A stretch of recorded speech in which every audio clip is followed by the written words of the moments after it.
স্বাগতম কাম হোরাইজনস নেচারে। আজ আমরা একটি নতুন ধরনের শান্তি অনুভব করব। একটা গভীর শ্বাস নাও। শ্বাসের সঙ্গে সমস্ত উদ্বেগ ধীরে ধীরে চলে যাচ্ছে। ধীরে ধীরে চোখ বন্ধ করো। তুমি এখন আছো একটি হালকা বৃষ্টি ভেজা বনের মধ্যে।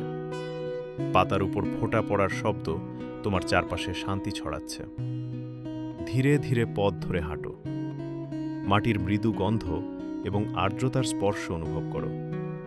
পাখির কণ্ঠ এবং দূরে নদীর মৃদু প্রবাহ তোমার মনকে আরাম দিচ্ছে।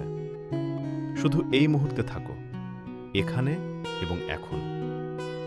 হঠাৎ তুমি নদীর ধারে পৌঁছালো। পানি ধীরে ধীরে বইছে। সূর্যের হালকা আলো পানির উপর খেলছে। প্রতিটি ঢেউ যেন তোমার চিন্তাগুলোকে ভেসে নিয়ে যাচ্ছে। পৃথিবীর এই প্রশান্তি তোমার মনকে ভরে তুলুক। শ্বাস নাও, ছেড়ে দাও। আজকের এই মুহূর্তটিকে মনে রাখো এবং যখনই চাও ফিরে আসো। কাম হোরাইজনস নেচারের সঙ্গে শান্তির এই যাত্রা উপভোগ করার জন্য ধন্যবাদ।